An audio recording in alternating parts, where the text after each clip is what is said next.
You want to talk about it? I'd rather laugh about it. Let's get a little dark about it. On the Traumedy Show.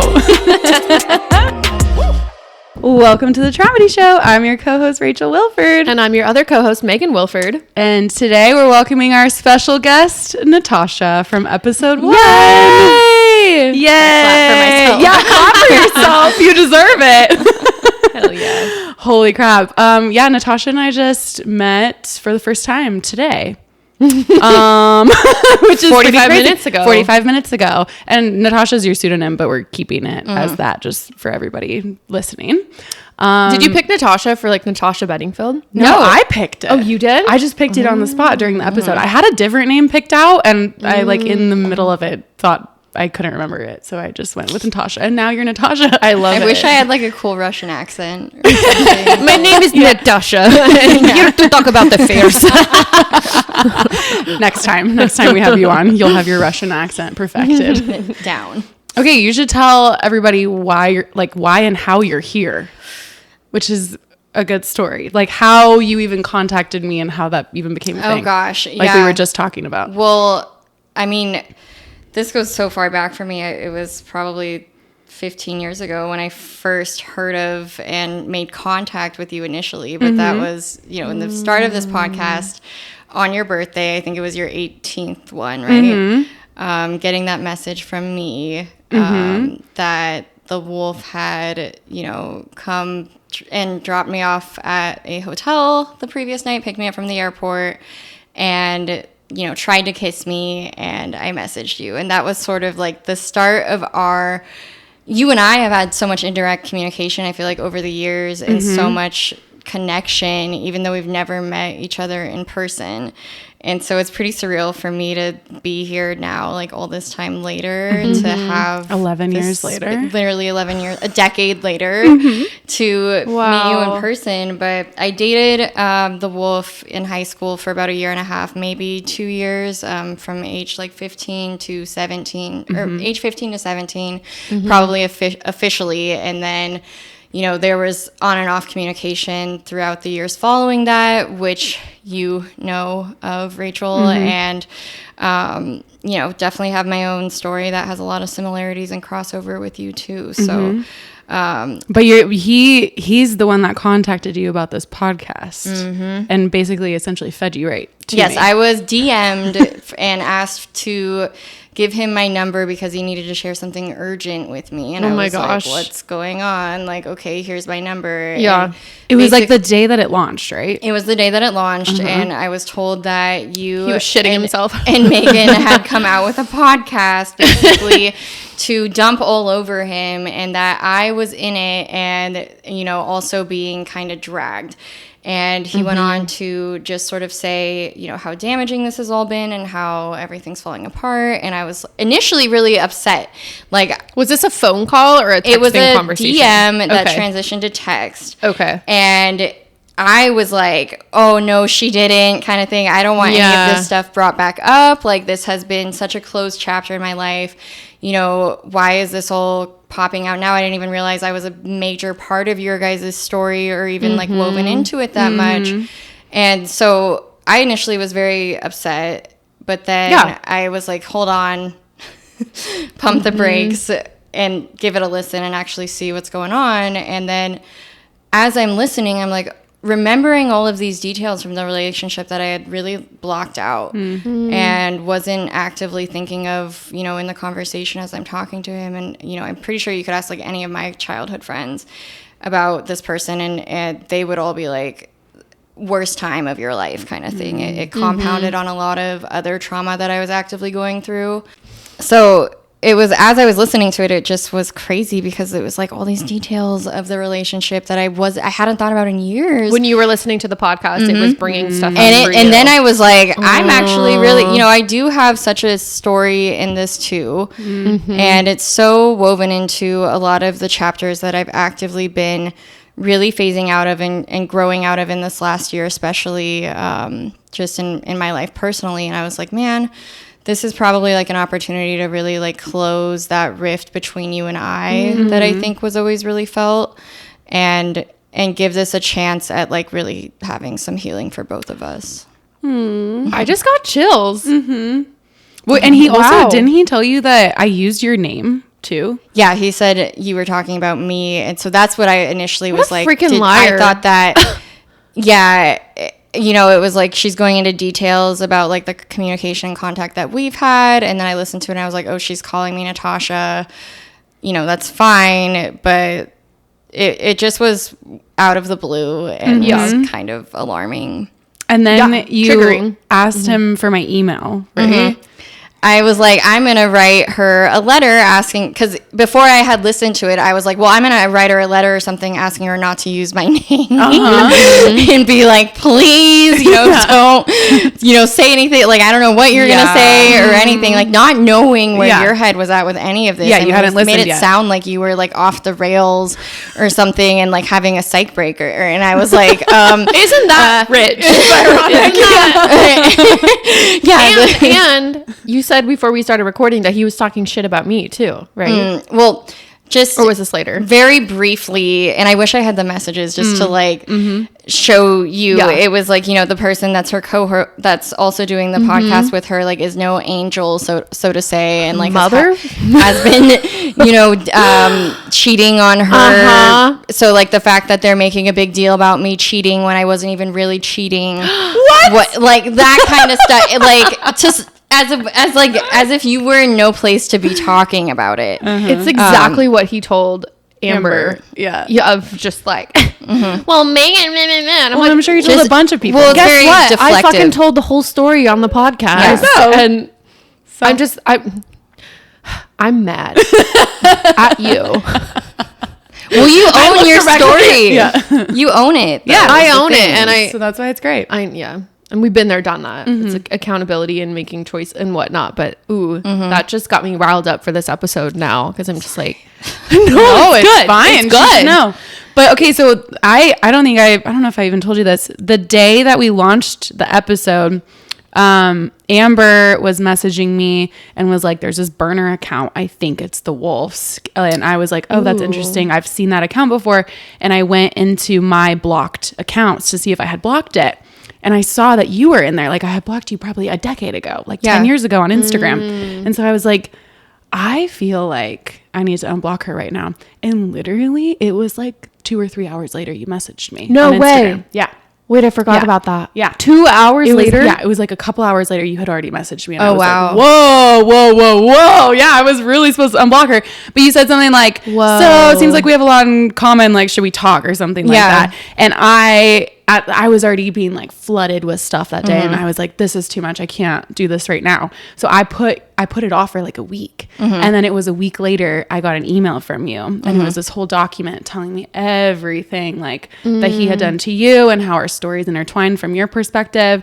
And I just started bawling. And then that's when I texted you and we had this like kind of full circle healing moment. Yeah. And I was like, I really want you to come on. And you were like, I'm so down. And you're like, and by the way, I've already blocked him too. I literally was like, you know, the DM thing is one angle, but then I was like, I just, in order to feel like I was reaching you or like you were receptive to me, like coming into your space, I was like, I don't think that you had a good grasp on like who I am as a person or like what I really was about because of that narrative with him. Totally. And I was like, God, you know, like we're probably so much more similar than we are different. And it's probably important to like just want to make that connection and I mean, you true. just figured out you have the same karaoke song. yeah. Yes, we did. Yes, we did. Yeah, because you were telling me that you were like listening to the whole thing during the episode and it was all coming back to you. And you're like, it was my Celine Dion song. And I was like, that's my karaoke song. And you're like, that's my karaoke song. So future episode of the podcast, we're going to go do karaoke to that Celine Dion song. Yeah. With all of the Wolf's ex-girlfriends. Oh my God. We all go do karaoke. Oh my God. I swear, like if you watched my face probably listening to the first episode, it was like, that should be the new music video for that song. Dude. Wow. Totally. Flashback. Yeah. Well, because you blocked, I mean, for you, it was like 12 years ago that you guys would have broken up or something. So it's been a long time. But yeah, I've basically been with him that entire time since then, which is wild. It's terrifying. But anyway, Natasha is here and she is also, can I just add, a licensed therapist. Hell yeah. which is so badass. My snap for support. Which like I so think badass. I think you said in your email to me that like part of the reason why you pursued that was because of everything that kind of went on in your childhood, and also like that relationship with him was pivotal too. He was very active in that part, but of my life, like middle school through high school and into college, and even up until like this last year, was really had a lot of trauma from my past, just with my mom and my family background. She was a pretty bad alcoholic growing up, like very abusive household, kind of like in every way, and really got exposed to a lot of things that most people don't see in their everyday life. And, you know, it was tough. The wolf was there sort of right at a really vulnerable moment for a couple of years when I really didn't have a lot of support.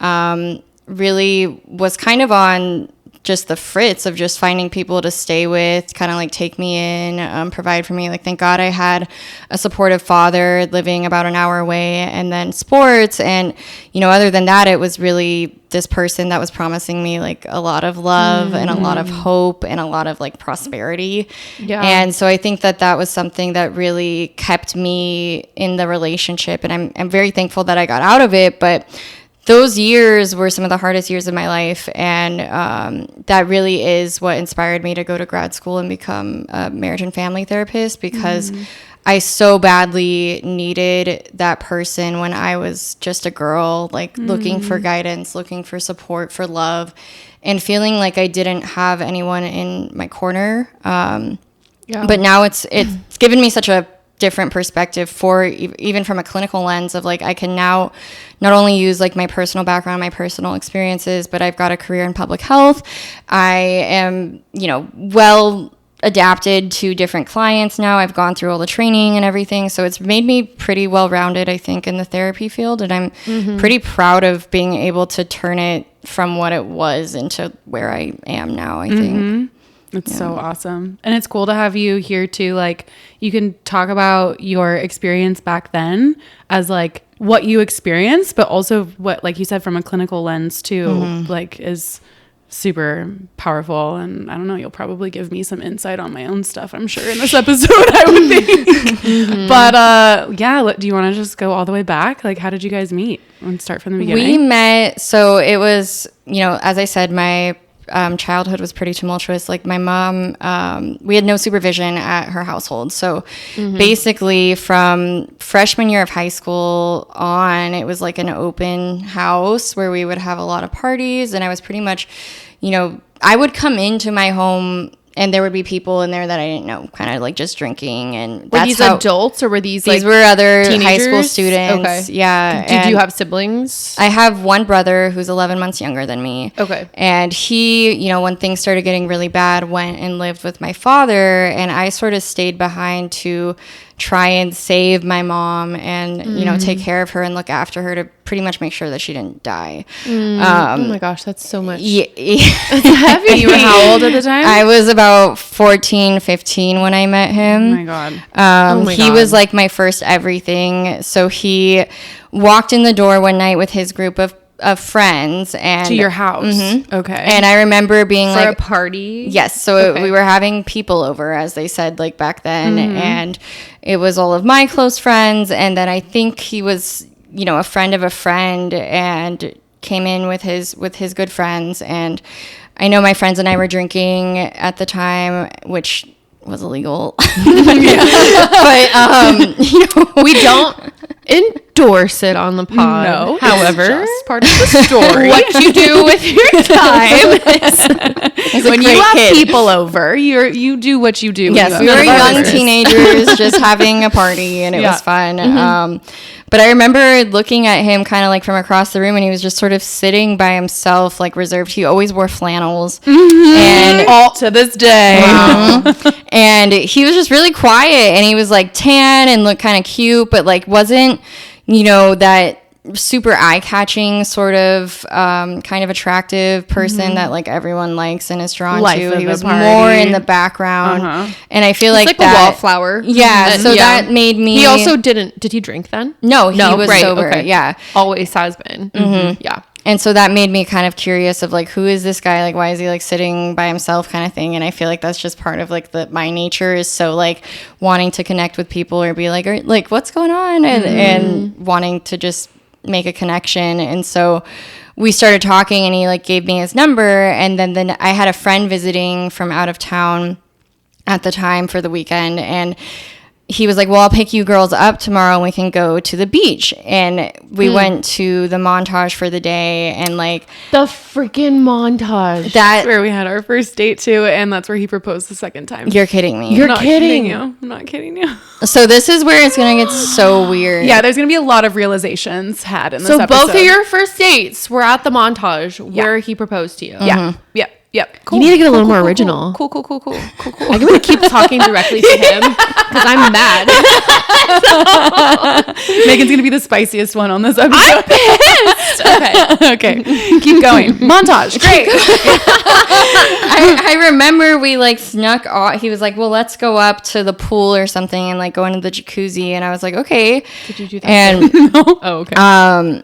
he just kept telling me how beautiful I was, almost to the point where I was like, okay, I got it. Like, I remember that much of being like, he just, every time that I would like say, oh, look at that, like just kind of, you know, taking in the scenes and stuff, he'd be like, well, it's not as pretty as you. Barf. And I'd be like, oh. Just, I'm so naturally awkward too. And so it was funny because I was like, why is he giving me like so many compliments? Yeah. Like, I just want to like get to know you. And I feel like this is where it's like that interesting sort of like, I'm a teenager, I'm still a kid dynamic. Because I was like, just wanting to like have fun. But then at the same time, also was very aware that like this person was attracted to me. I was attracted to them. And like wanted to date him kind of. Yeah. And he was 2 years older than you, right? Okay. Yeah. So you were 15 and he was 17. Yeah, he wasn't 18 yet. That's a pretty big gap when you're it's not unheard of, but well, it was like I was dating an older guy, which also felt really cool. He could drive. I didn't have my license yet. Right. And yeah, so he kissed me that day and we hit it off, but then it was a landslide. Was that your first kiss? No. Okay, it wasn't my first kiss, but pretty much anything else like sexually was. And it just from that point on was like there was absolutely like no break in communication. It was like very persistent, very much like now what we would call like love bombing and just on it, snowball effect, full force ahead. And so before I knew it, I was like, this guy is calling himself my boyfriend and you know, now we're dating and it's serious and he's telling me I love you. He didn't really ask you? Amber. He just all of a sudden was like, I'm your boyfriend. He was like, well, will you be, I'm sure he asked me directly, but there was no like big moment of it. It was just like, it was kind of the same for me. Yeah. It was very half-assed, like, yeah. Like, you're my girlfriend now. Yeah. And he told me he loved me on, I think it was our second date. Yeah. Well, that's what he did to Amber. And that's what he did to Amber as well. It was very fast. He told me, the first lie with him started with him telling me that he was a virgin. And he wasn't. Or he told me that he wasn't a virgin, but he was. So I guess, we took each other's virginity. Yeah. But he tried to tell me that he had slept with his previous ex. And... we should have a code name for her. Yeah. What do you want to call her? Abigail? We haven't used that one. There's some other A names we've used before, but Abigail works. Okay.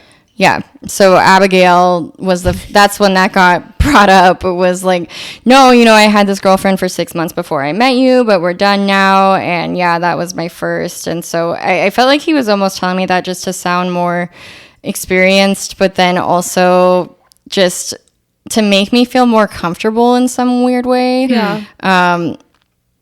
Which is weird because it wasn't at all. It was a very strange situation, like from the start.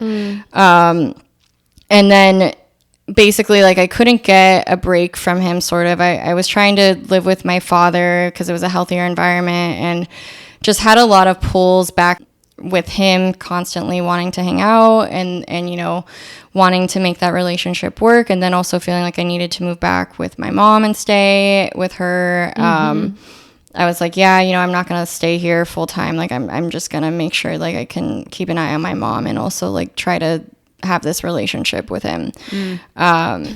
And it got so serious, like he made me choose pretty much right off the bat. He identified like my friends as like these problems, and my best friends that I adored, and like think I still carry a lot of guilt with this today because, you know, I cut them off pretty abruptly, and he actually stood over me and like made me type out like a text on like whatever. I think I had a BlackBerry at the time because iPhones weren't even around. Yeah. But he was like, you need to call them and like basically break up with them or write them a text. And so right when I was like fully just he was like their bad influences. Yes, because they drank and because they were like they wanted to spend a lot of time with me and that pulled me away from him. But keep in mind, like the house that I was in was literally like it was hell.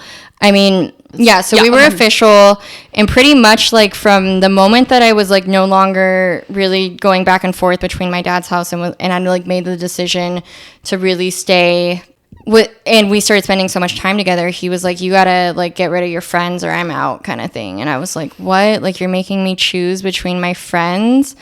And that was really hard for me because I was crying. Like, I remember just trying to like send them messages and they were so confused, being like, what are you doing? Like, this person's not good for you.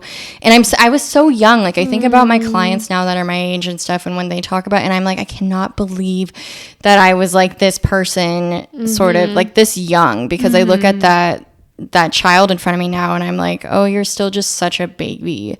And your processing and like your decision making and like critical thinking, it so makes sense that your first boyfriend, like, we put so much into our first love, and at that point you're in a really vulnerable state too. So if this person is like, I'm your safe space, you need to break up with your friends.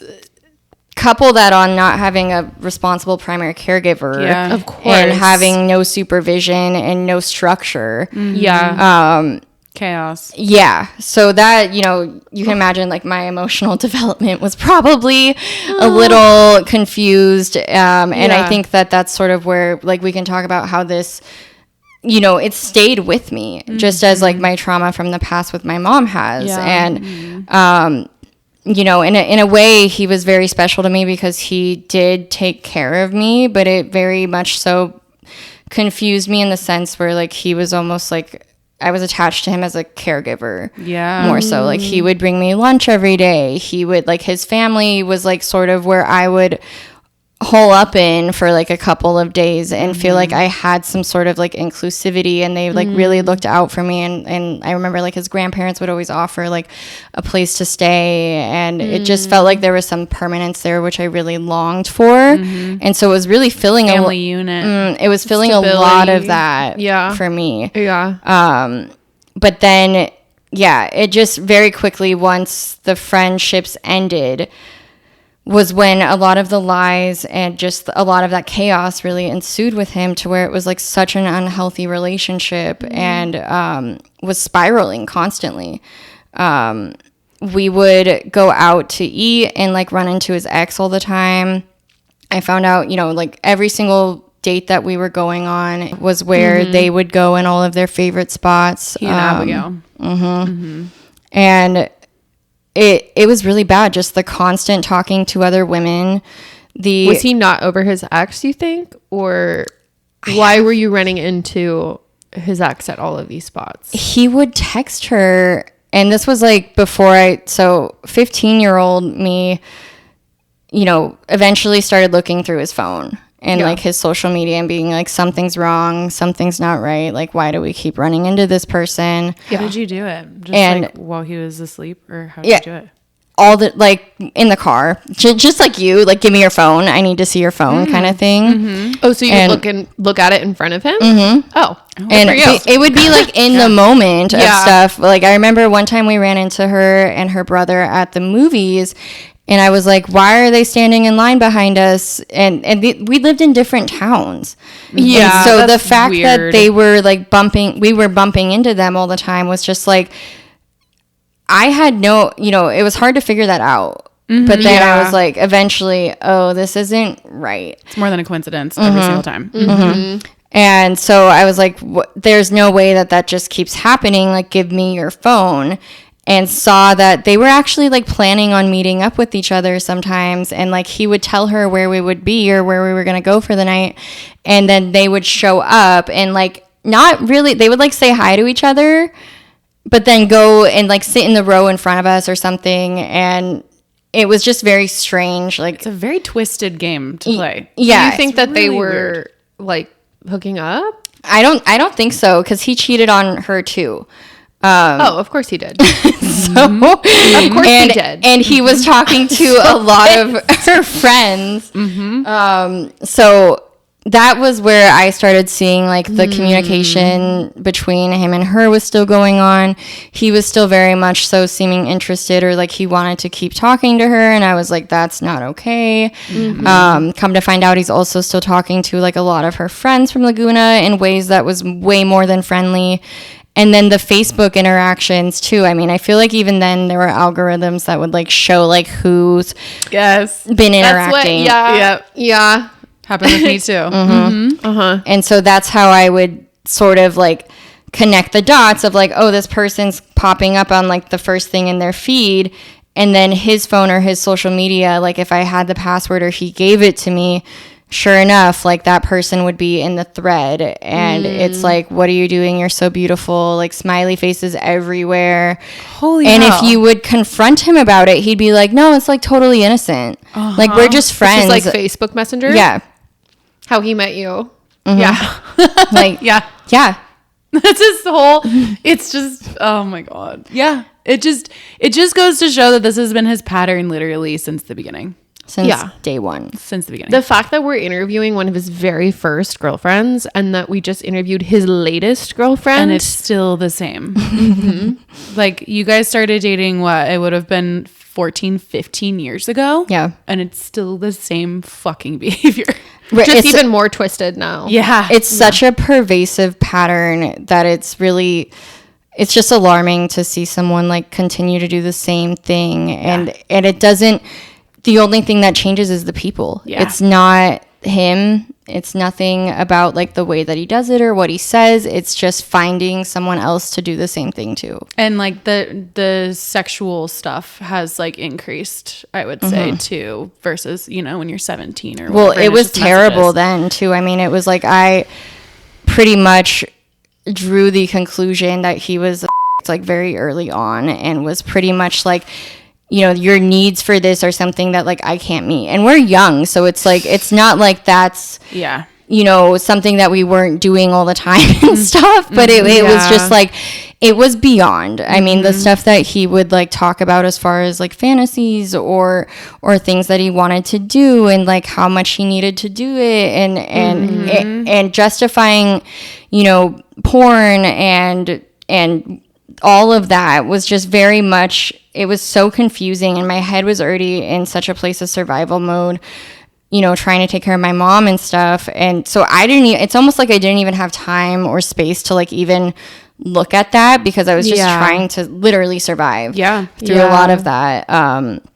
And, you know, part of me still feels guilty because he saw a lot of what happened, but then it was also like a very sexual. Wait, what do you feel guilty about? For him witnessing a lot of the chaos in my own home. Oh. I feel like if anything, that probably exacerbated some of his stuff, because my mom's tendencies were also very sexual.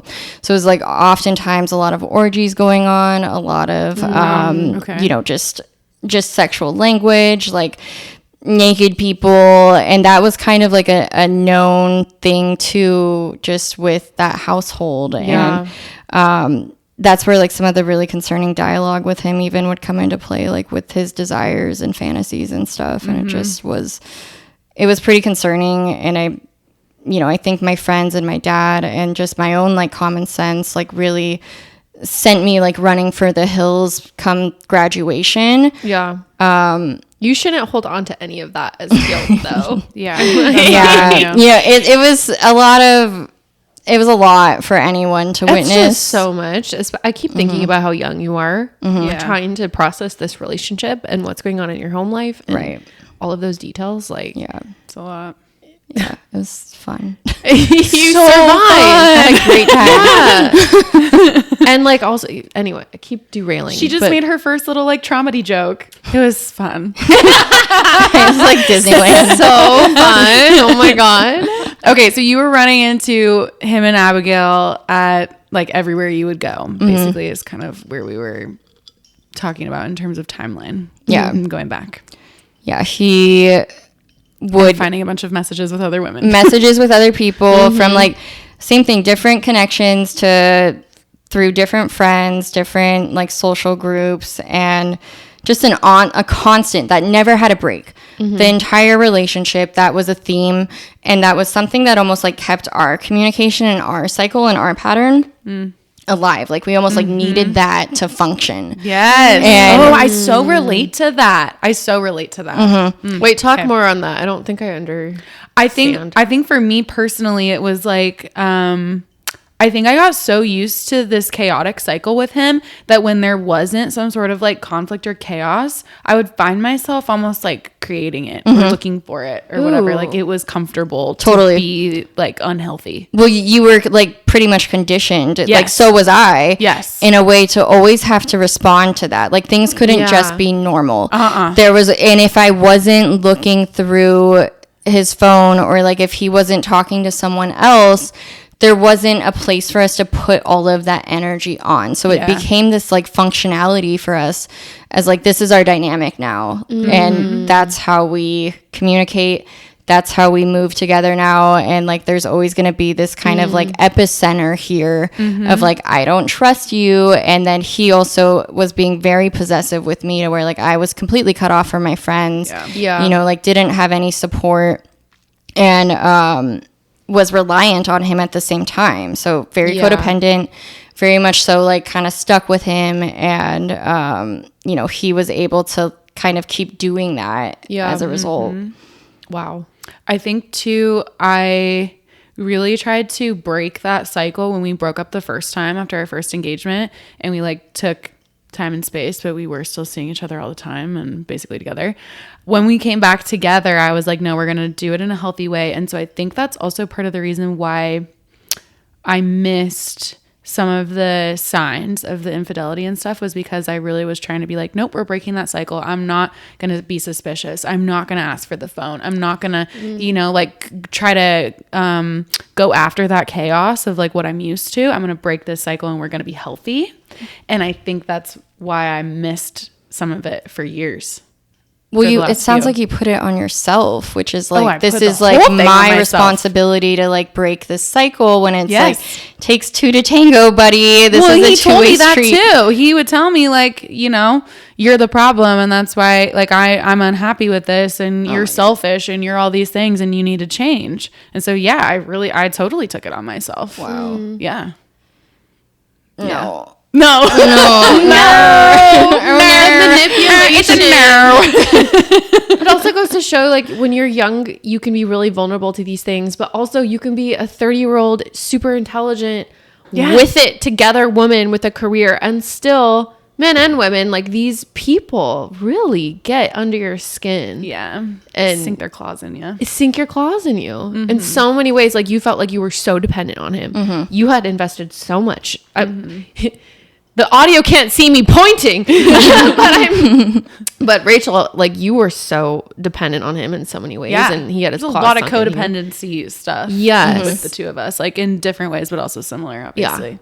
Yeah, he really the patterns had a knack for the isolation, and a lot of it. You know, when I listen to your story, it's surprising that it never like escalated to IPV or something, where intimate partner violence, like there was so many signs when I look back that were so, you know, clear of emotional abuse, but like the characteristics of like isolation, like cutting off, constantly monitoring location or communication, that was constant. And so for me, it was like, I would definitely say like, yeah, that was pretty like emotionally abusive for a long time. Like that was not normal. And for you to be in that state for like 10 years is absolutely mind-boggling for me, because I'm still dealing with issues with that, and I'm always gonna have that as kind of like my foundation, my first real hardcore experience, and that was your life for 10 years. You know, that's a lot to carry with you, and just for like how heavy it was for me, when I compound that with everything, you know, that weight stays. And Thank so you for saying that. Yeah, that hit me hard. Yeah. It is.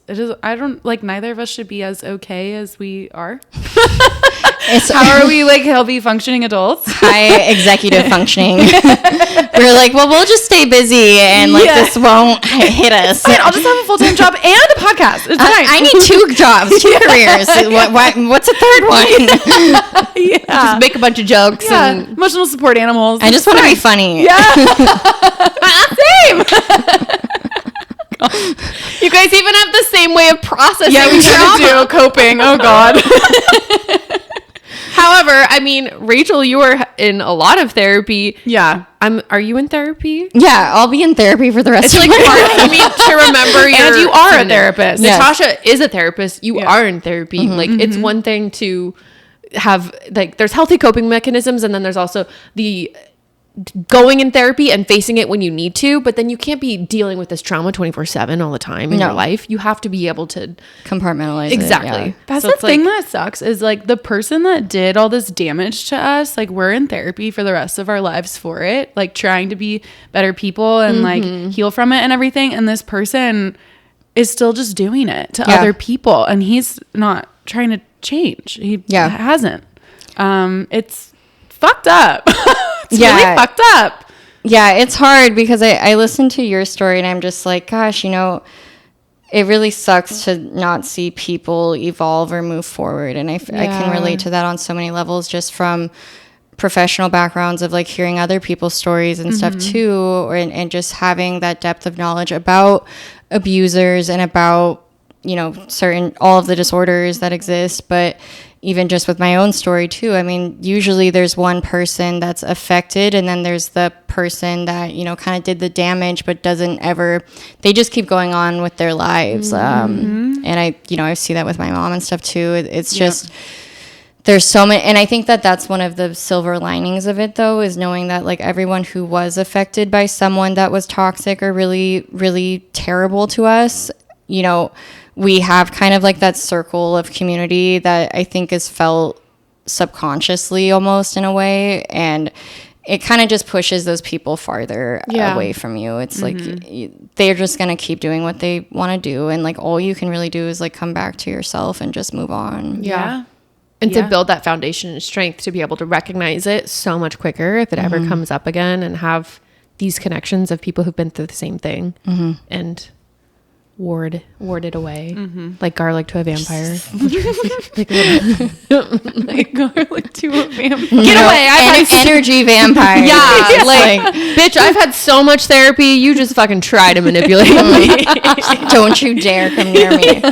Stay away. Yeah. Okay, we keep interrupting your timeline. I know. With There's Oliver. just so much to talk about. Well, yeah. So I mean, I can keep going. I mean, I went to college. Again, I really credit my dad and sports. Like I played water polo. Wait, when did you break up with? We broke up? So the wolf. Oh God. Okay. So let's dial it back. Yeah.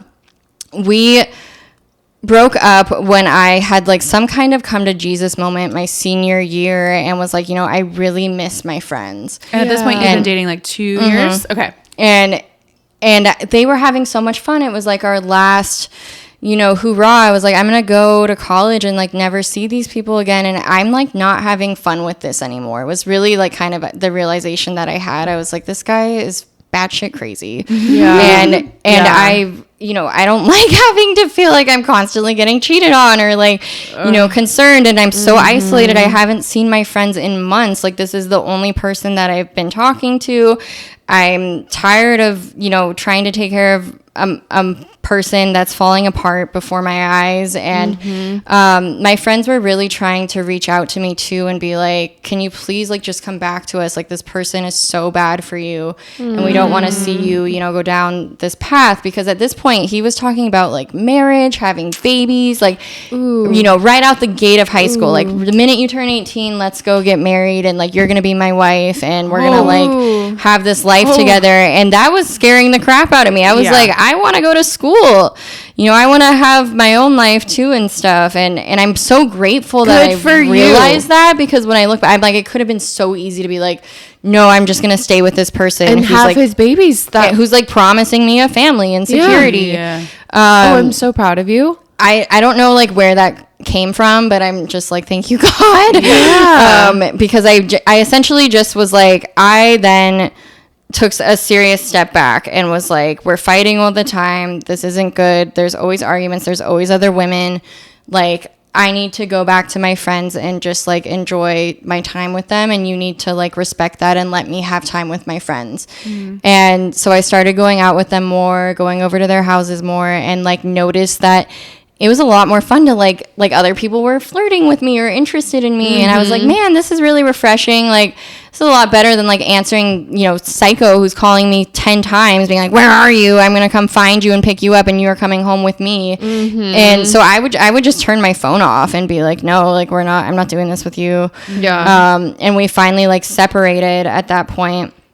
And I remember, you know, we talked and it was like, yeah, I think we should see other people. And so I told him, I was like, well, there's this other guy that I like kind of like, and I want to, you know, explore that a little bit. And at that point, like, all hell broke loose. I mean, it was horrible. He started calling every single person in the circle saying that I cheated on him, that like I was going around like being a slut and stuff. Can I tell you what he told me? Sure. Yeah, he told me that you guys broke up because you went to a party and you cheated on him. You got drunk and you cheated on him. That's what he told me, how you guys broke up. Yeah, we were already separated and he had said that he was going to see other people and I was like, okay, well, me too. And it just like, so yeah, I kissed another guy and I told him, which I thought was within the limits of our agreement. This is exactly what he did with you, Rachel. Yeah. It's and like you're communicating with courtesy. Like, I just did this with this other person. And like what you did with Jack. Yeah. What happened with Jack? What the heck? Yeah, same story. I literally told him, I was like, this guy's interested in me. I'm going to go on a date. And he's like, okay. And then I'm like, he kind of wants to like have me over. And we'll, like, how do you feel about that? And he's like, yeah, do it. Like, you guys should hook up, whatever. I'm like, okay. I mean, meanwhile, this has been going on for years of him like talking and doing God knows what with other people. Yeah. With other women. So it was like the first time that I you. was like, oh, hey, like, I kind of like, you know, this person and I'm interested. And like him and I had been texting and stuff and I liked him. And it was like that shiny kind of beacon of hope of like, oh, things, you know, I can escape this relationship and actually have someone that's like, so it was kind of flighty of me, but I, you know, was drawn to it because it seemed way better than what I was dealing with. Well, you were being honest. You were literally being honest. And so that was this night we had tickets to a like, of all things, Rise Against concert. Oh my God. And what? Like a metal, like Rise Against. Band. It's very hardcore. Okay. So imagine, you know, I'm still pretty young and he's a couple years older than me. And it's a pretty like metal heavy band. It's and like his favorite, by the way, too. Screaming every single song at the top of his lungs, not talking to me, not looking at me, and I'm just standing there like, oh my God. Oh God. This like, is after you kissed the guy and he's mad at you. This is when I told him, yeah. So he did tell me about this. He was rage screaming the entire concert. Oh my God. I literally was like, should I tell someone like I need help and like need to go home? Because it was like getting almost like violent with like how upset he was. Like you could just see I'll never forget like seeing someone scream for like 2 hours straight. Oh my God. And it was like you could tell it wasn't because he was a fan of the music. It was because he was pissed at me. Oh my God. And we had gone like prior to that, we were like walking around and I told him I needed to get out and go to the bathroom and I was like trying to call call anyone in like the San Diego boardwalk area Yeah. to like come and get me because I was so like afraid of him. And again, like I didn't have anyone though, like no one was gonna come down and get me. And that whole ride home after the concert was just like flooring it, driving like a crazy person. Wasn't he like chasing you at one point or something? Yeah, he literally like almost hit me with the car. Because I tried to like get out at one point, and even when he dropped me off, he like would back up kind of thing and act like he was gonna run into me, and he was speeding like a psycho the whole time. Like that. Just when he left, the way that the car like fishtailed and left like the skid marks was so crazy. I was just so shaken up after that because it was like he was just off the rails. And he continued to like kind of call people and try to like spread rumors about me. It's like to the point where like no one like in that circle really wanted to talk to me except for my really close friends. And I had already had a lot of rumors going on, like being with him in high school anyways, like because of who he was, like talking to other people the whole time. Like people would come up to me and be like, oh, he's, you know, talking to so-and-so, and like I heard. Gosh. So it was chaotic. That's the worst feeling. Like I know that feeling, and it sucks. And yeah, you just stay with him. I mean, like at that point was pretty done, but then he would not leave. Like, so we were broken up, but I remember, you know, he would try to come to like all my events still, like my games and graduation. And by then there were already rumors that he had like been taking other girls' virginity that were like mutual friends. And he would lie to me about it. And then he's still showing up at like outside of my house, like yelling my name, like writing letters, leaving them on my car or like on my front door, texting me all the time. And I finally just like, I remember just being like, if you continue to contact me, I will call the police. I'm going to call the police. Like, I'm going to call the police all the time because it was just like, stay away from me. Like, this is so bad. You're lying to me. Why would these people be making this up? And I just at that point was so done with the lies. I feel like to this day, it's like dishonesty is my number one. Like, And, you know, I went to college and he eventually like came clean about a lot of this stuff and said like he fought tooth and nail though. And that's when he started dating you. And he continued to try to talk to me like through Snapchat with like pictures and saying he missed me and stuff. And which is ironic because the reason he got a Snapchat is because when he was in Utah and friended me on Facebook, I was like, I don't know if I'm being catfished or whatever right now. I need like some real pictures of you like in the moment or whatever. Will you get Snapchat and let's talk there? Oh, wow. Yeah. Yeah. Great. So I'm in Hawaii at this time, and you know, the dynamic with my mom is a separate thing, but essentially she was really off the rails and kind of having one of those times where it was like almost like that near death experience, like frequent suicidality, a lot of just onslaught of calls, 911 calls like to the house, and then me as like her what I had taken on as a role as like her caregiver, you know, not knowing if she was like okay or even like alive for certain days would like, it destroyed me. Like I definitely went through like a major depressive episode and like just didn't get out of bed for days. And he was, you know, kind of again, like slide right in there to that vulnerability piece. And I was like, oh, you know, like I miss this person too. And so he didn't tell me that he was dating you for a really long time. And then I don't know how I found out. I think it was on, like, he posted you guys. And I was like, what's going on? Like, what the heck? And, like, then we stopped. Like, didn't when talk. you were talking when he was still dating Rachel, were you, like, in what way? Was it, like... He was always so sexual, but that was never where I was with him. Got it. That's what like eventually led me to be like, I don't ever want to talk to you again, because every time you can't help yourself but just try to like make it about this when I'm not, I don't need that. Like I'm trying, like the only reason I'm even having a conversation with you is because like I'm struggling and I like need a friend kind of. And so it just got kind of disgusting at a certain point, and absolutely virtually cheating on you at this point. Yeah. 100%. Yeah. Yeah. Do you remember when he put us in a group chat together? No, so you said that he texted both of us at the same. Yes. My friend was listening to the podcast and she was dying laughing. She goes, "What an idiot!" Oh, so dumb. Like God. He's technologically just not smart. But yeah, it was a picture of him snowboarding. He sent a picture of him snowboarding, and it's to me, and then your number, and I'm like, "Who's this?" And you respond, "It's Natasha. Who's this?" And I'm like, you gotta be fucking kidding me. What? You just put me and your ex in a group chat? And now here you are on a podcast 15 years later. It's so good. But I feel like, you know, my role in this with your story was like, this really started the onslaught, like the gauntlet that you went through. Mm-hmm. Yeah. No, yeah. You were the first person that I like knew of with him cheating on me. I can only imagine like the way that I felt about his ex.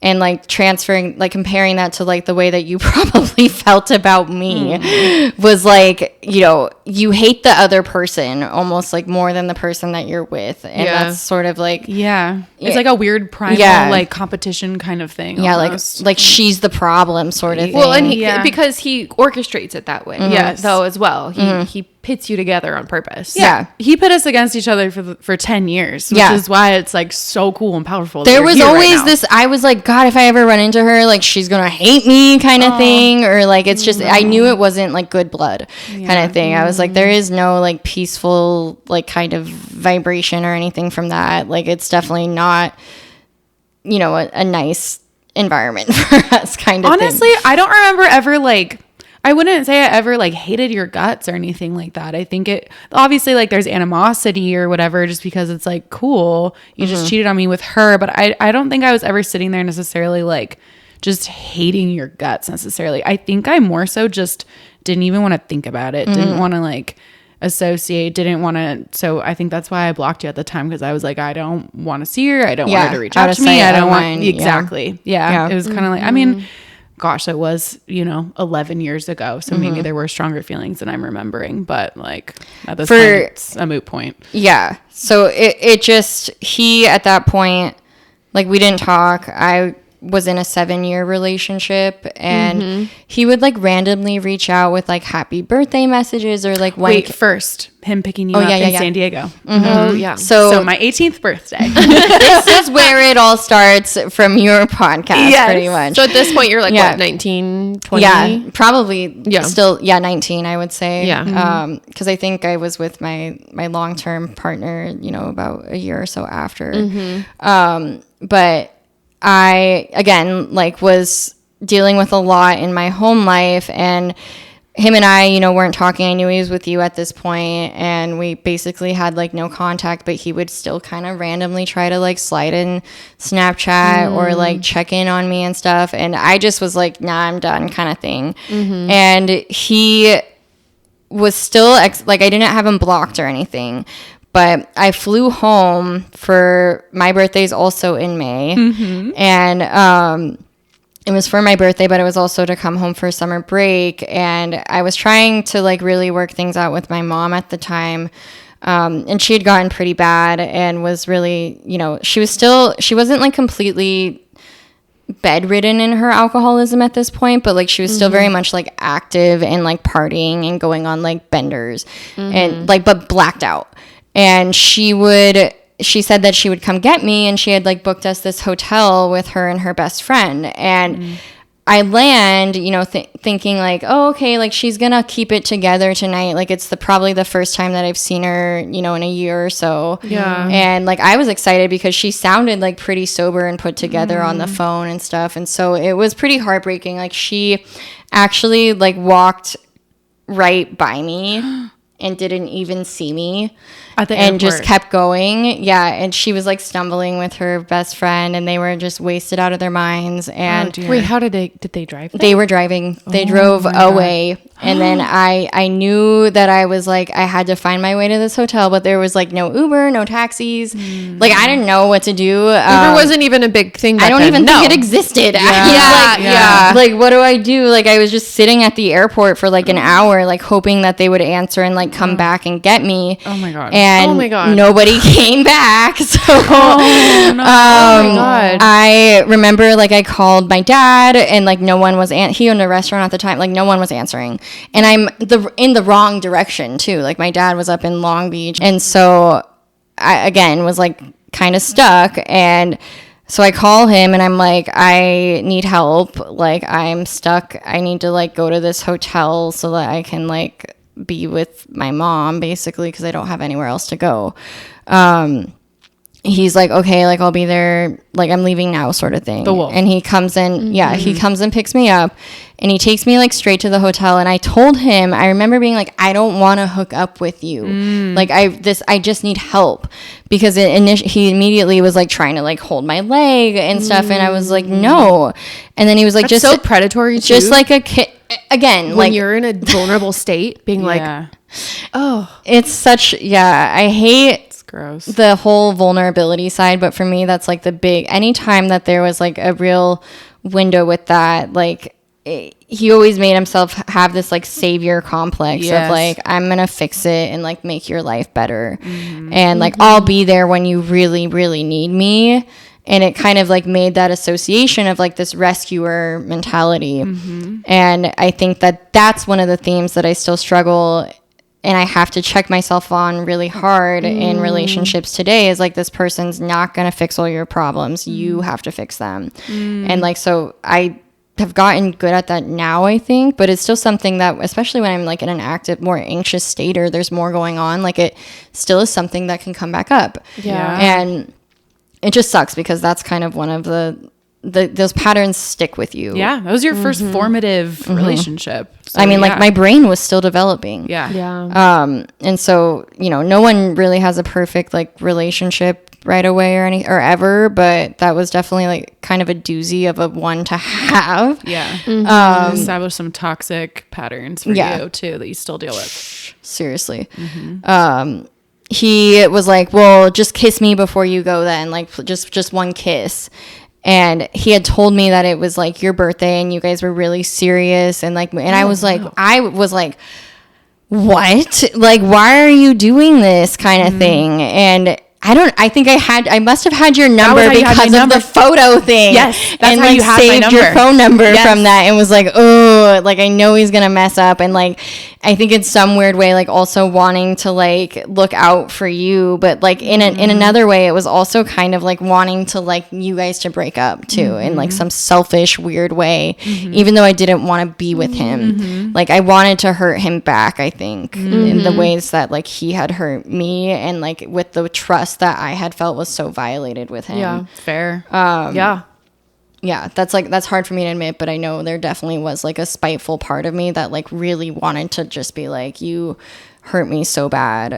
You don't deserve to be with a person. Or like be happy. That's so understandable. Yeah. Also, you would have been better out of it anyway. Yeah. Well, and I did get out of it for a week and then I got back into it. So yeah. So I walked into that hotel room. It was chaotic. I mean, they were like, you know, dancing, just I don't think they remembered anything from the night before. I was just like dying. And he did kiss you. He kissed me, but it wasn't like, there wasn't tongue or anything. But I just was so insulted and so disgusted and probably just like really angry at the whole situation too by that point, because I was like, why am I still dealing with this? Like from not only like my mom, but this guy too. Like I come back like thinking that things are going to be different, like as you have, and thinking that it's going to look different, and it's not. And so I texted you out of like rage, and that was like the last time that we spoke for a while. And what's so cool is like, so you reached out to me a few weeks ago when the podcast dropped, and we're talking, and I'm like, where do you live? And you tell me where you live, and it's not nearby. And you're like, I just happen to be coming home for my birthday in a few weeks. And I'm like, oh my gosh, when's your birthday? And you're like, May 14th. And I'm like, no way, mine's May 12th. Oh wait, I'm now remembering he used to confuse our birthdays all the time. And so you're like, yeah, I'm free this night. And so now today's May 16th, and we just had this full like birthday you're like, we could do this full birthday redemption episode. So we got a cake with our names on it. It's so great.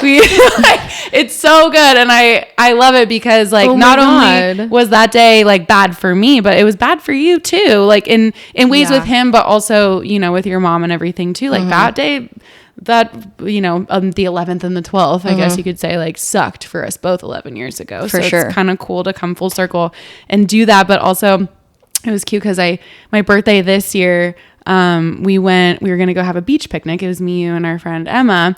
And, we tried to go to this one beach. The parking wasn't working out. So we went to go park at a different beach, and we had to park at the park across the street. And that's the park where he and I were going to get married this last summer. But it was also the park where, after you texted me 11 years ago on my 18th birthday, I freak out and I'm reaching out to him like, what the hell? He comes and picks me up. We go on a drive and I'm freaking out in the car. I'm trying to ask him for his phone. He won't give it to me because you had said, like, he's been texting me a lot and all this stuff, sending me pictures, whatever. And he goes to this park where we just were this past weekend, and we park. And he goes inside the bathroom, and I'm like, I know he's going to go in there and delete stuff on his phone. So I follow him into this bathroom, and sure enough, he's there by the urinal with his phone out, and I can tell he's doing stuff on it. Deleting a bunch of texts he sent to Natasha. Yes, 11 years ago. And so he comes back out and then, of course, gets in the car and tries to offer me his phone. And I'm like, this means nothing to me now. I don't, like, you just deleted whatever I would have needed to see. And so fast forward to my past birthday that I just had, we go to and park at this park, and it took us so long to try to find a spot to park that I needed to go to the bathroom. And so I start walking to this bathroom at this park that I haven't been to, since we were going to try to get married there a year ago. And I have this flashback of, oh my gosh, on my birthday 11 years ago, I was walking into this bathroom. I haven't been inside this bathroom. And I started thinking about you, and we had already been talking. We were going to see each other in a few days. And I walk into this bathroom as I'm like having this moment.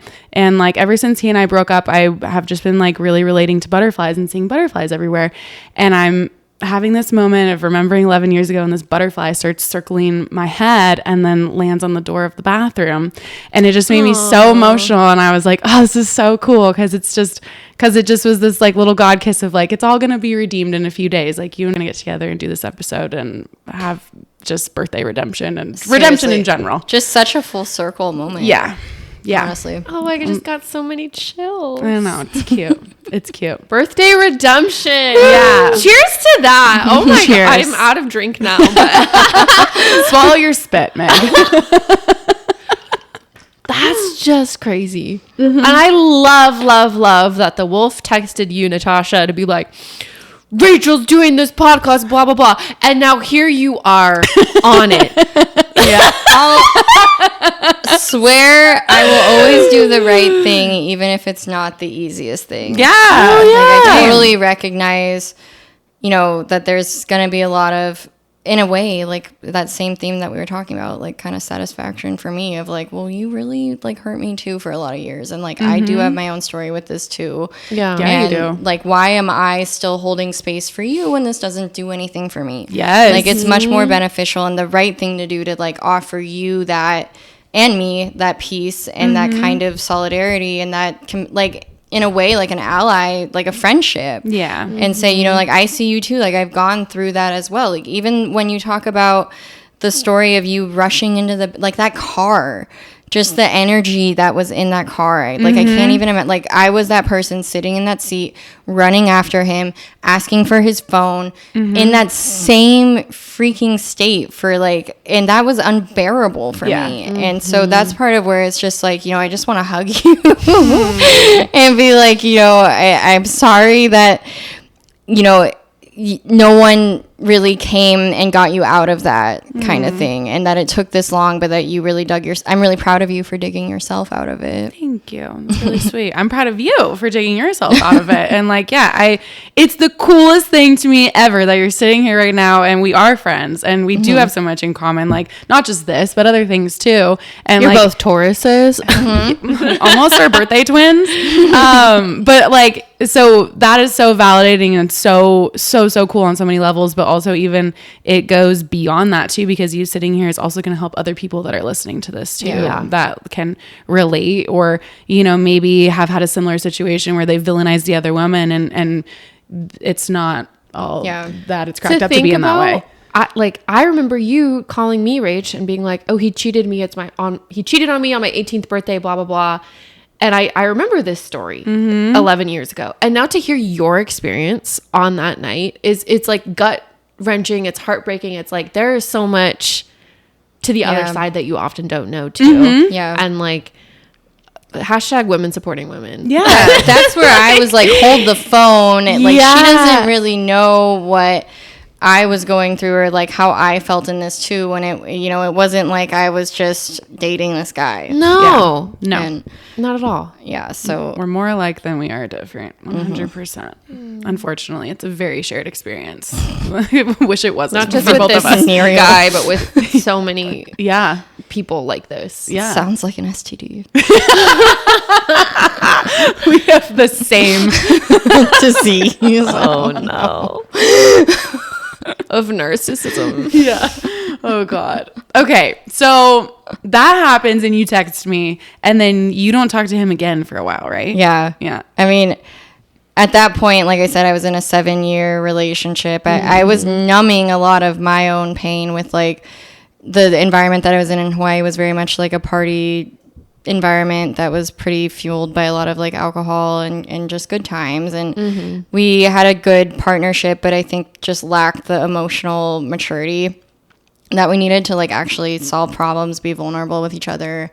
And so I masked a lot of the previous years and definitely was numbing a lot of that out. And it wasn't until, you know, my mom, she was sober for about 5 years and, you know, out of sight, out of mind kind of thing. Like she was about a lot of miles away back in California. And she relapsed pretty bad. And then that's when sort of like all hell broke loose. And he would contact me every once in a while, I think like in the last 3 or 4 years, like, but only when stuff with you guys was blowing up.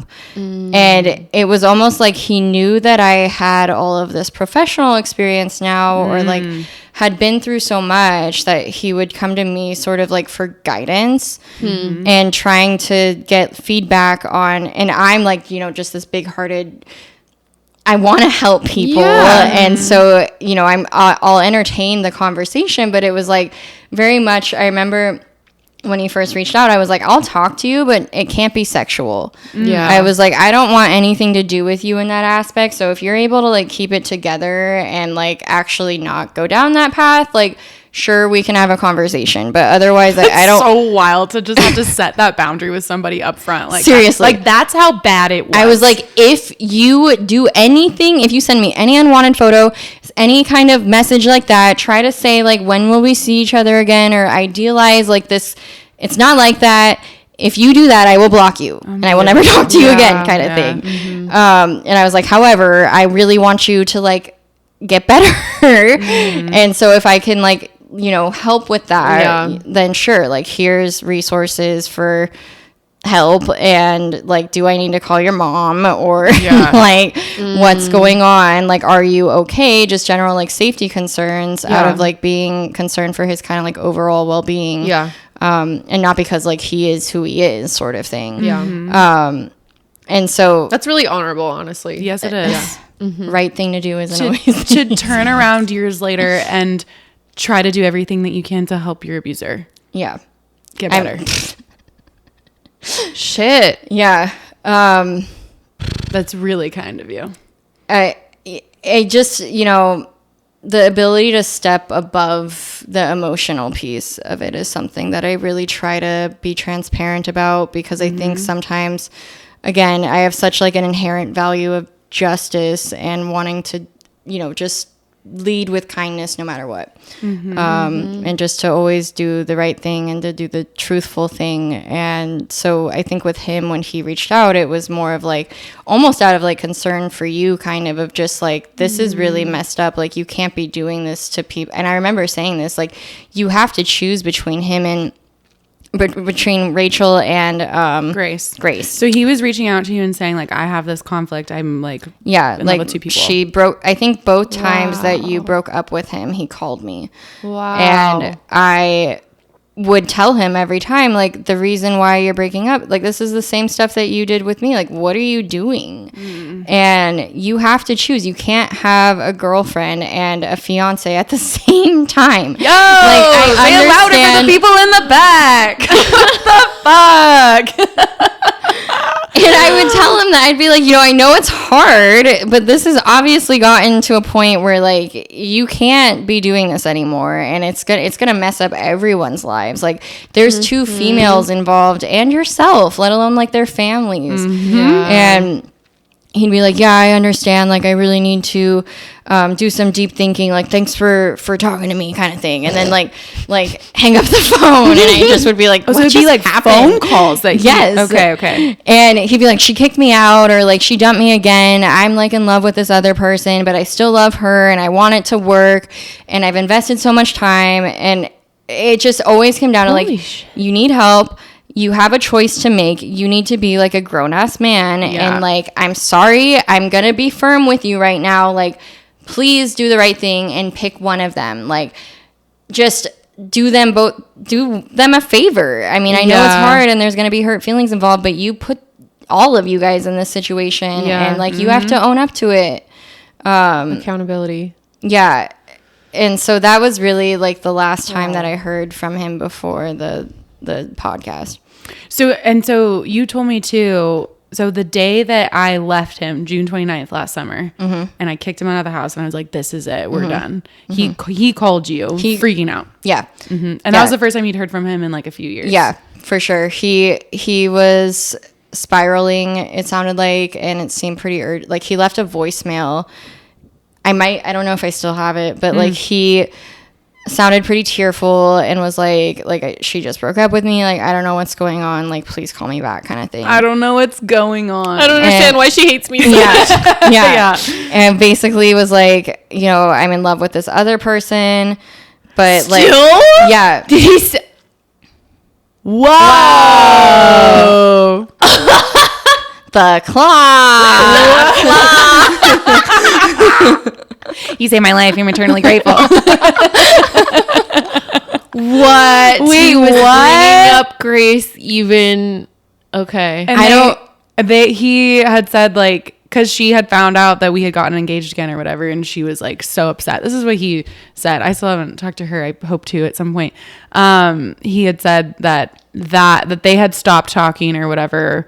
The last time he had talked to her was like December of the year prior or whatever. So interesting that he would say. I don't know if they were like still actively talking. I don't remember if they were still talking, if they were still like banging, or if he just was like still fixated on that and like couldn't get over it. And then that was like something that was conflicting him while still living with you. And sleeping with all these other people too. And he, by the way, like, never said that stuff too. Of course not. Of course not. And that's those ones didn't count. He was always loyal to you. She was the only one. Okay, sure. That's funny. Oh my god, yeah, it is so funny. Okay, so he said he called you, he left you a voicemail and said he was freaking out and that he was in love with somebody else, and you call him back. I called him back and was like, I feel like at that point, clinician Natasha was like stepping in and being like, are you safe? Like, where are you? Like, do you have someone? Like, he mentioned like his mom was coming to get him or something, or was there. Yeah. And I was like, I think you just need to like be with your parents right now. And, please make sure like you're getting help. Are you in therapy? I think you maybe really need to go to something more intensive. And, I can't give you, I was also being very mindful of like ethical concerns, because I feel like he was reaching out to me almost because I'm a therapist. And so for me to like answer that call was like putting me kind of on, I had some walls up of like, I'm not going to give you guidance professionally right now. And like he was making it sound like that was kind of what he was like, what do I do? Help me, sort of thing. And I was like, I can't, but like I can look up places to like for you to call. Do you want me to call any of them? Do you want me to call your mom? Like, are you gonna like actually like, here's what I think you should do, which is just please like go get help and like take some time, like take a break from everything. Like please try to take care of yourself right now. Yeah. And like you can think about all this stuff like later, whatever. Yeah. But Can I just say, how wild to call your ex-girlfriend from a decade ago the day that your fiance breaks up with you for having another girlfriend and all these other women that you're cheating on her with. Like, how wild to call you out of the blue years later and be like, help me. yeah. The audacity. I mean, I don't know if it says more about me. No, it says a lot about you, but good things only. And just how kind-hearted and compassionate you are to sit there on the phone with him and do your best to help him in a very like ethically like kind of almost compromising situation for you. Yeah, so absolutely. It was just like, I can't, give you any like advice right now. Like you have to figure this out, but like I'm happy to like try and support you, just because it was like sort of seeming like he was actively kind of in a crisis at that point. And so that's where it's like, shit, like now I feel like I have to help you, because if you call me and I don't help you, then that also is an ethical bind for me in a way. That's a really tricky situation. So kind of him to put you in it. Wow. Seems to happen. He's just so selfless. Yeah, really love the guy. Which is why you're here. Hi. Oh my God. So after that, did you not hear from him really again until you heard about the podcast? A month ago.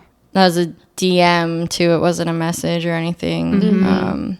So yeah, here I am. What was a turning point for you, would you say, in terms of moving away from like answering him when he called and like responding to him and whatever, to then deciding like, nope, I'm going to block him and I'm going to come on this podcast and I'm going to do this? Good question. I think it was such a split, like it was an easy decision for me, because it just came down to like my own personal morals and values. And like this last year especially has been so big on like cutting a lot of those ties to my past and truly letting go and moving on and like embracing myself where I am now, and not letting that hinder me or control me anymore. And so when I listened to it, and then I was the legal guard. I mentioned I was the legal guardian of my grandmother before that had just closed out 2 weeks ago on Wednesday. Wow. So that was the last court date that I had, and all of that was coming up as like, this is really like my past is like, it's done. And listening to your podcast and kind of like realizing that there was so much more than like just my mother involved, but like these other traumatic relationships that have like kind of woven into this distressed individual, distressed, desperate, like kind of, damned person that's always running into more obstacles. And the last year or so has just been like so about really ending that and closing that chapter and putting that wall there of like, no more, this is done. And so, but then when I listened to your podcast, it was like the easy thing to do is to like have a shared experience with you about it and like find my own healing, and that really helps me solidify that and close that too, because I realized that I was kind of keeping that portal open and that's sacrificial. Like I'm abandoning myself, keeping it open to help him in a way, like, and it doesn't need to be accessible. So it's like part of embracing. It's really embracing sort of that boundary and just really cutting that part of my life off, because it doesn't need to be that brick that I carry anymore. No, absolutely. There's no reason that he should be contacting you out of the blue, like help me whenever it's convenient for him. Like it's not like you guys have a relationship like that where you're close friends or whatever. It's very inappropriate. No, and if anything, it's like I'm trying to move on and be in a healthy relationship and stuff. So it's like I can't be, this stuff can't follow me anymore. It's done. It really is all done and needs to stay in the past and like be tied up with a nice little bow and just like pushed in the back corner of the closet. Do you feel like you've talked about stuff with him a lot in therapy and like dealt with a lot of those things personally before? Yeah, you know, I'm in trauma therapy now. I'll be in therapy just because I am a therapist now for as long as I am a therapist and much longer beyond that. Do therapists have to be in therapy? It's recommended. It's like, it's not a legal requirement or anything, but like ethically you should be. Yeah. Just because you're taking on a lot of like, there's transference and countertransference, which is like when you kind of like absorb or take on, you know, another person's like symptoms or emotions. Being an empathetic person in general, it just makes, you know, those experiences very hard to tolerate sometimes. We have our own set of triggers, our own personal backgrounds. And so we always, you know, kind of, I guess, best practices to have supervision from like another clinical supervisor, at least be like with a group that can help staff your caseload, and then also have just the regular therapy for yourself individually so that you know, you're not giving anyone less care than they should be receiving because of your own personal bias or your subconscious judgment, I guess would be the words for it. But so I'll just for best practice purposes always probably be in therapy. So you're in trauma therapy and you're in regular therapy? Just trauma therapy right now. That's so like relevant for the Traumedy Show. Yeah. It's really funny. Hilarious. So love funny. that for me. Trauma therapy for the rest of my life. Love that. Winning. Thanks, guys.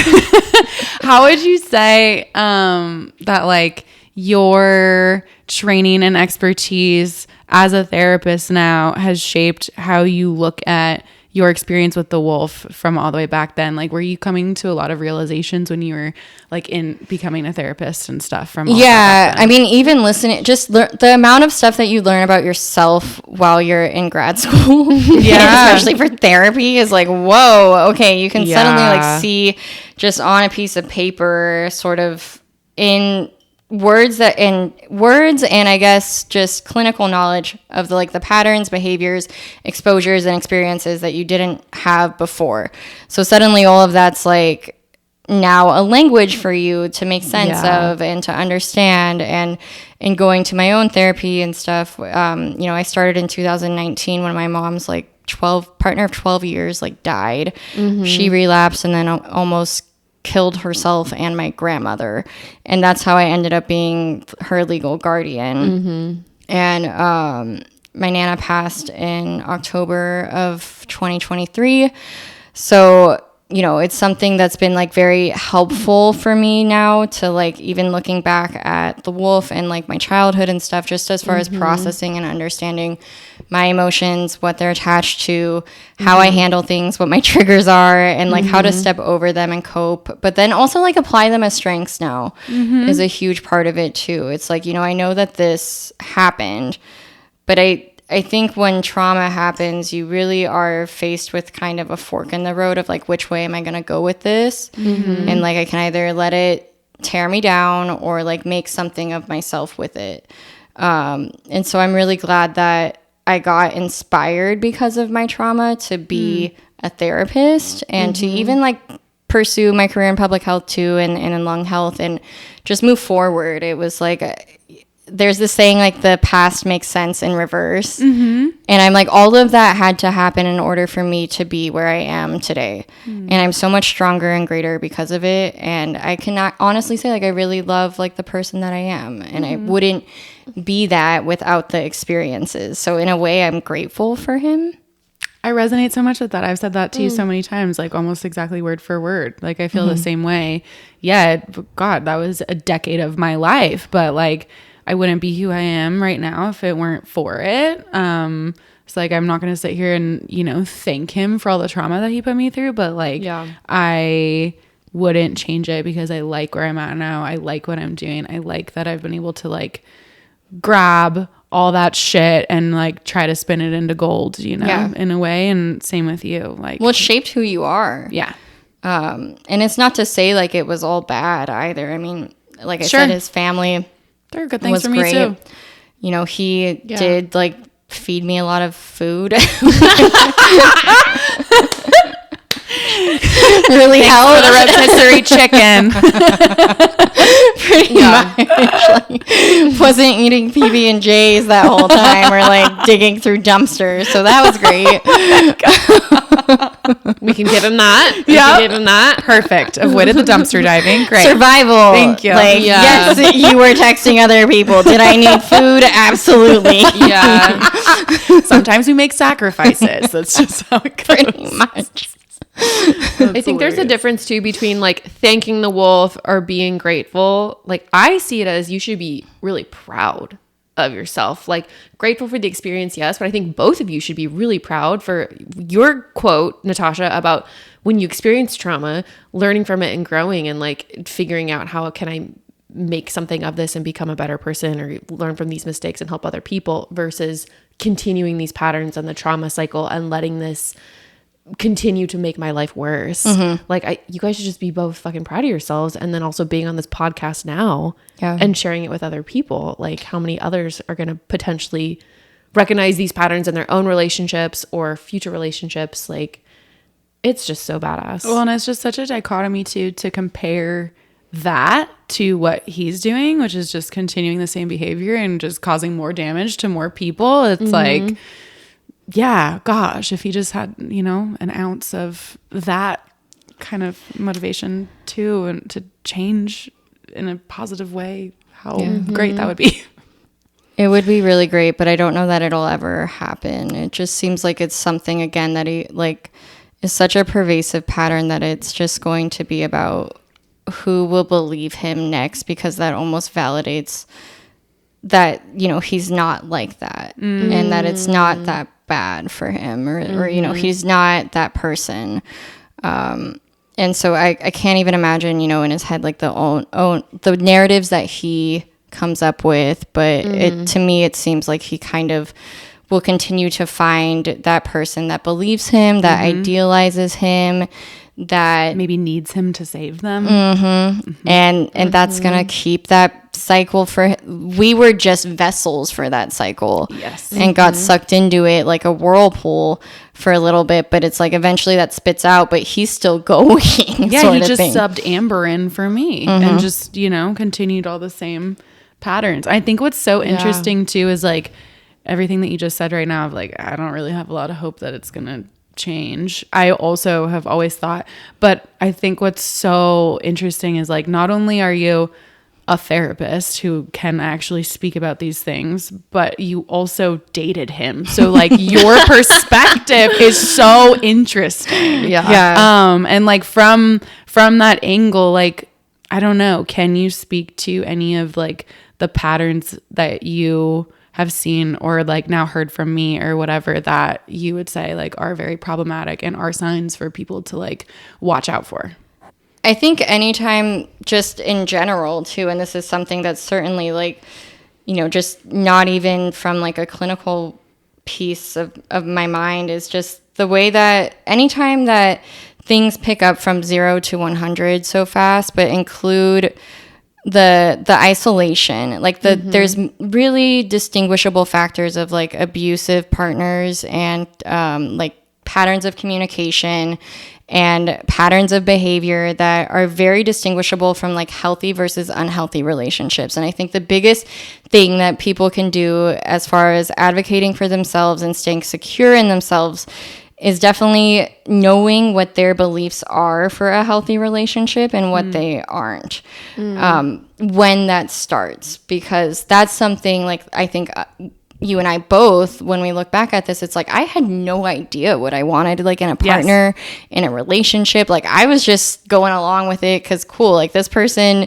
super into me and they're here. Yeah, love the love sort of thing. And but now it's like if that had come into my life now, it's like, oh shit, you know, I don't want to, I can recognize that. And so it's recognizing when things are too much, when they're not a good fit, when there's toxicity, like lying, negative patterns of behavior, lying, cheating, constantly hiding things, being extremely possessive, isolating you, cutting you off from your friends and family, you know, being verbally abusive or having problems with rage and anger. Like all of those things should be, you know, a serious stopping point of like do I want to continue on with this person? And is this person going to take care of my emotional needs going forward? Is this someone that I actually can be in a relationship with long term? I think we're so short-sighted. Yeah. And that's where it's like we lose the ability to see the long-term damage that it can cause us. Yeah, totally. And so I would say, like, as far as his behaviors specifically, it's just all of that combined with like the sexual deviances and the needs there would be like absolutely concerning for me clinically and for any of my friends personally going through. Well said. What would you say are like signs that are maybe more subtle or like hard to spot for people sometimes when they're with somebody who's like, because like him, he's kind of a wolf in sheep's clothing. Like he pulls the wool over your eyes. Yeah, he presents himself. I don't drink. I'm so innocent. I whatever. Like, I don't know. Sometimes it can be hard to spot these things at first. So I don't know if there's anything from your perspective that is really subtle. He's very, that's a tough question because it is so masked and it's something that you almost don't realize until you're in it. And you have invested, your heart or your feelings. But I think just when you look at someone's history and you're really getting to know them, that's important too, because you want to know like what the reasons were for their previous breakups. Like, tell me who you are. Tell me who your friends are. What's your home life like? Like, how has your past been and stuff like that. And all of that attributes to the person, looking at you today. But just while you're talking to them too, I mean, if this person's promising you the world, on a string or, saying that they love you and they want to be with you forever when you don't even know them, those would be things to be concerned about. And then anytime that someone's like trying to convince you that people that you love are bad for you or not seeming like they fully accept you for who you are, those are all things that can kind of, I think, diminish the grandiosity or the very idealized version. And I think anytime that things seem too good to be true, they are. You have to wear kind of, when you're going into a serious relationship, have those vulnerable moments where you're going to see someone like in not such a great light sometimes, or like get to know them on a very real level. And if that's something that's never talked about or opened up and seems to be like purposely skirted around or talked over, then I think that that's probably another point of concern. And just talking to your friends. Like, ask your friends what they think. If you're unsure of something, ask your friends. Please. Ask your family. Talk about it because it's like, if you're noticing things that you're like, I'm sensing danger, right? Yeah. Or like I'm sensing like there's a breach of trust, or like this person isn't telling me the truth, or I'm feeling scared. Those are all things to like take very seriously. It's not just your anxiety. It's not just like you being, your attachment styles a lot of times. It's like sometimes the person standing in front of you actually can be very about controlling you and wanting to make sure that you are theirs and no one else's. 100%. Yeah. Like, I needed a sounding board so bad and I just kept it inside for sake of protecting him, really, is why. And I really wish I hadn't done that, obviously. So yeah, we've talked about it a lot on here. Like, it's just so important to have at least just a person to be honest with and be like, this is going on. What do you think? Am I being, crazy? Am I overthinking this? Like, whatever. And just have them give you some sort of, feedback. I would say even like anytime that happens too, but like ask that a pausing point for that. Like, even if you feel like you can't go to your friends or you don't have anyone, like stopping and asking yourself, like, what is that? Why am I feeling like this? And really exploring that and kind of opening that up more is going to be like kind of that window to really finding out like if your feelings are true, like where they stand right now, but give you some insight and some greater meaning there of like what is actually going on. Because if you just kind of like brush it off or sweep it under the rug, that little like, it's always going to be there, that little voice of just like, and it's going to grow, and you're going to end up doing things like looking through the phone or, finding out things you don't want to find out. And it's like, just listen. The signs are usually right there. We just don't want to believe them, and we'll do anything to avoid them because it's so painful. And it's like, it's better to rip the Band-Aid off now than it is to wait 10 years. Yeah. Do it now. Rip it off now. Before you sounded like such a therapist. You just sounded exactly like what my therapist would say. In a really good way, because I love my therapist. But like, if you are concerned or you feel like you don't want to talk to your friends about it because you are worried about them judging, it's like, why do you feel that way? Like, check in with yourself first. Like, what's going on there, and what are you worried about? What is the outcome that you're worried about them like checking you and wanting the best for you? Like, it's a very good point too. If you feel like you can't even check with anyone else, like, then check in with yourself first.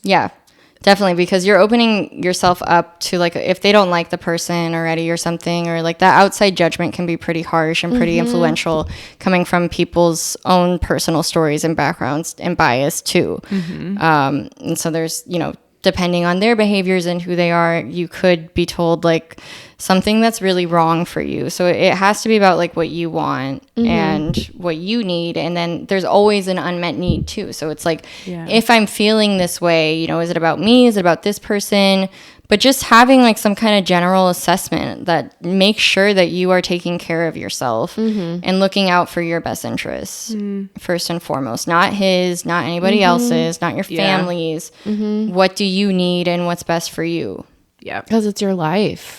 And like, taking your friend's advice is good, but at the end of the day, you have to make the decision for yourself, and it's your life that you live. So like, that's great advice. Like, you got to look out for yourself. At that point, self-care.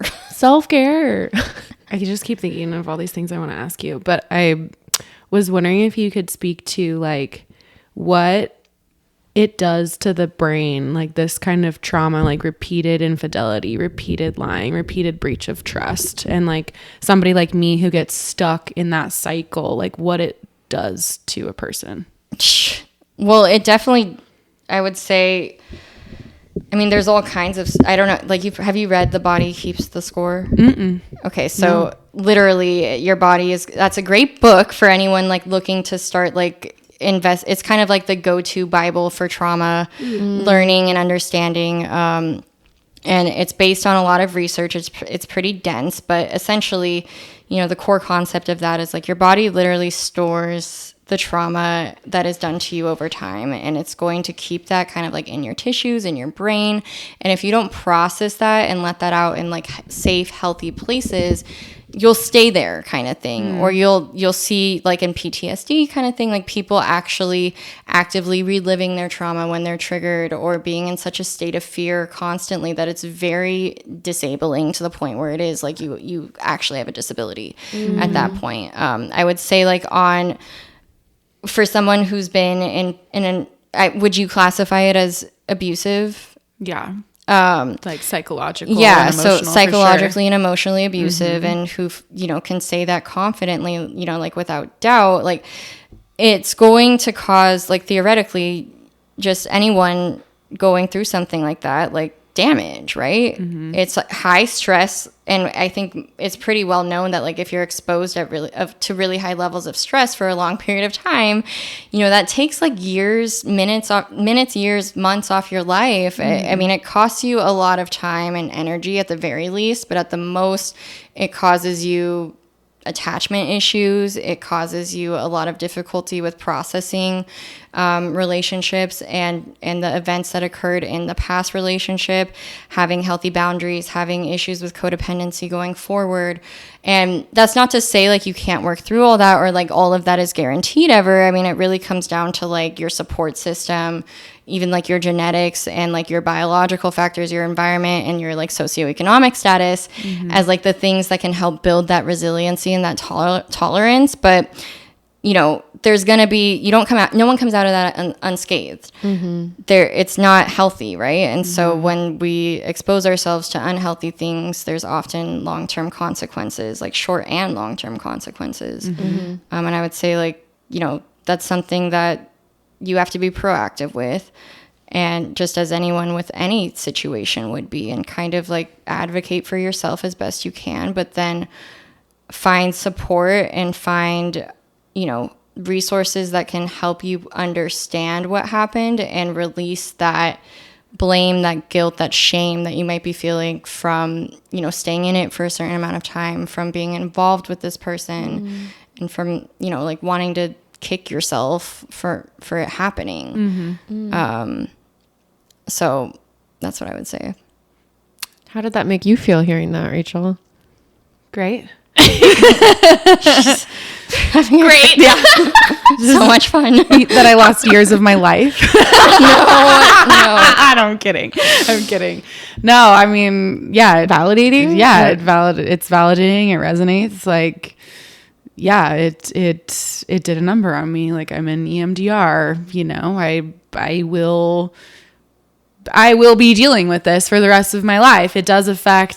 It affected my next relationship. Like it'll affect every relationship that I'm in going forward, because I quite literally don't know how to trust a person. And this is all I know is this level of toxicity and chaos, and that I can't trust. It's so easy so that's kind of like your baseline then, right? Yeah. For like a normal functioning relationship. And so it's like, it's separating, I think, that in new relationships is so hard because, like you said, it is all you know, and it's how you've previously functioned. And so that's your learned pattern of communication, your learned pattern of like behavior at this point is like assuming that association, right? That this person is, you know, treating me in a way that resonates with past behaviors, and now I am automatically, like without consciously thinking about it, that the same thing, I'm going to perpetuate the same outcome regardless of what I actually truly want. So it takes a lot of learning, a lot of practice, and a lot of just personal healing, and I think work to really come back from that. And to use it in a way to where like you can recognize it when it's there, and it's like, okay, hi, I see you now. Go away. Thanks for visiting, but you don't live here anymore. You're not welcome here. Yeah. That's what was so hard about the next person that I was with for a couple months. It was like I could feel myself going to those places, and he would be like, "Oh, you're putting the wolf's mistakes on me. I'm not doing that." And so then I would try so hard to give him the benefit of the doubt and believe the best and trust when I quite literally didn't know how to do that. And then I get to the end and I find out, no, you were being shady and you were just gaslighting me. Like, that's so fucked up. Like, I was doing my absolute best to not do what you were just describing, and I still got bit in the ass for it. Like, he just proved it again. It's a whole other level of it's a whole stuff. Yeah, we'll go into that in a whole other episode, because it's very deserving of an episode. Well, it's like that's your core belief then. Like all relationships are going to be like this. This is always going to happen. I'm always going to be on this train, and like there's no way out. I think that's where it's like part of like just the accepting and the lesson piece and the learning and finding meaning in everything is so important, even when it gets really, really hard. Like, you'll probably still have days, weeks, months with that where it does feel like it's overwhelming and really weighing on you, or that's like the guaranteed outcome, but it's like there's always going to be another side. Yeah. Do you have any questions that you can think of? Not to put you on the spot. You've been doing a great job, Thelonious. Thanks, Thelonious. Honestly. I have one more that I could think of. Okay. Like, what would you say to somebody like who's in a situation like I was, that just kind of got stuck for so long, and they made excuses, or they like protected that person and they were trying to stay, and they felt like they just couldn't get out, and that was their person, they trauma bonded, whatever. Like, what would you say to somebody in that situation, or like advice that you would give? Just that it's not your fault or anyone's fault. This is like, well, so and you're powerful. asking like the best questions. I'm just sitting here like, well, it's not every day you get to interview your ex-fiance's ex-girlfriend who's also a therapist. Wait, I should have brought like 2 hats. Ex-girlfriend hat, therapist hat. That needs to be that sentence needs to be a reel. Yeah, it will be 100%. Perfect. It's me. Hi. It's me. Hi. I'm not the problem. But it's still me. Okay, Oh my sorry. God. The question. Okay, the question. What do you say to someone in that situation? Yes. Yeah, I think it's definitely situational, but it's just, it's not your fault. Like, these things happen all the time. Like, you're not alone, and it's gonna get better. And, I know it sucks right now and it feels like there's no way out. And that's a really hard place to be in, but you're gonna get out of it. Like, it's not forever. There's this, have you seen that movie Jojo Rabbit? Yes. Oh, There's a quote at the end of it that's like, this is one that I say to myself all the time. And it's just like, let everything happen to you. Like, beauty and terror. Let everything happen to you, beauty and terror. Just keep going. No feeling is final. And it's like, that is something that through and through, even on like when I'm having hard days and stuff, or like feeling down or crying, or just struggling and wondering like, gosh, like, why is this happening kind of thing? Why am I finding myself here again? It really is, it's not final, this feeling right now. And you have to just keep going. Like, you can have your moment with it. You can sit with it. But eventually you're going to have to stand up. Yeah. And keep walking. Yeah. And it what gets would better. you say to 15-year-old in that relationship with the wolf? Oh, God, that's a hard tough question. Because she's still, so much of who I am now has been to give back to that girl. And I still allow her to kind of like come in my space sometimes and just be like, it's all right, sort of thing. I would tell her, you did the best that you could with what you had. And like, thank you for keeping me safe and allowing me to get here kind of thing. Like, when I talked about, the realizations and just the strength that person had, I think now I have, for the first time in my life, can say like, you never deserved to go through any of that. And that was so messed up that for the longest time I minimized or just like brushed it off or acted like, it wasn't that bad or it didn't happen kind of thing. And, you just get through it. But I think now it's very much so like, I'm so sorry that happened, but I'm so grateful that you didn't throw it all away and like held on and are still going. Me too. You're going to make me cry over here. Yeah. Oh, you I'm are just crying. so impressed and proud and your bravery and like how much you've overcome through all of this. And oh my God. Air hug. We're like very like far across the living room, like should build like a carrot string. I was eating carrots right before this podcast started. Carrots. Like, find all the half-eaten ones. Oh my God.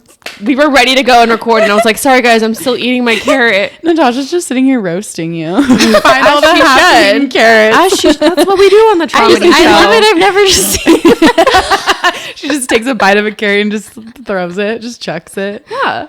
You That's just never priceless. know. It's honestly been like, I feel like I've learned so much even just sitting here listening to you talk. Yes. Oh my gosh. Aw, It's so clear that you've processed a lot of this and that we're never fully healed. We're always healing and we're always growing, but it's clear that you've done a lot of work and that you've also have a degree.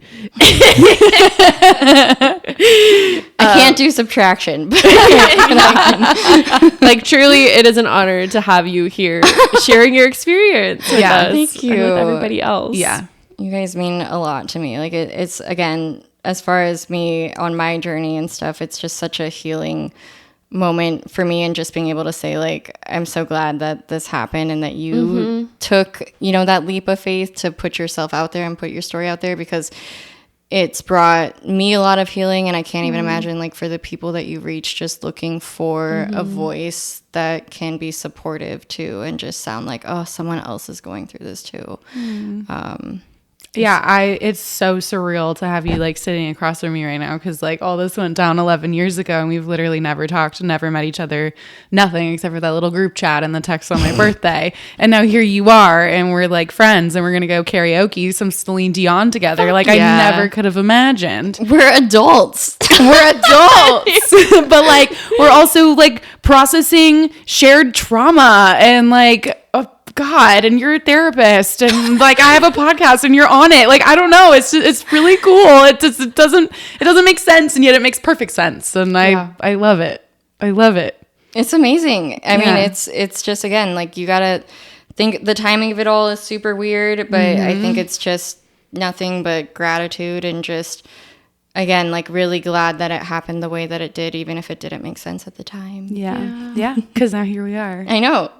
And in the flesh, celebrating our birthday in like a happy moment that's not about yeah I mean, it is about that, but it's so much better than having it be like a stressful interaction or like oh god. I always imagined like I would run into you or something, or like you and him, and it would just be like hell, not pleasant at all. And I'm just really grateful that we got to have our own moment with it. Me too. I'm really grateful for that too. I'm glad we didn't run into each other until now or anything like that. Seriously. It was meant to be. Yeah. No, there's just so much more just like peaceful and healing this way. And like it has something to do with him, but like not really, you know, he's out of it for both of us, and we just get to like bond in our own way, which is awesome. Yeah, I love it. Yeah, me too. Right. Oh, I'm just positively beaming. Positively beaming. Say that in an English accent. I'm just positively beaming.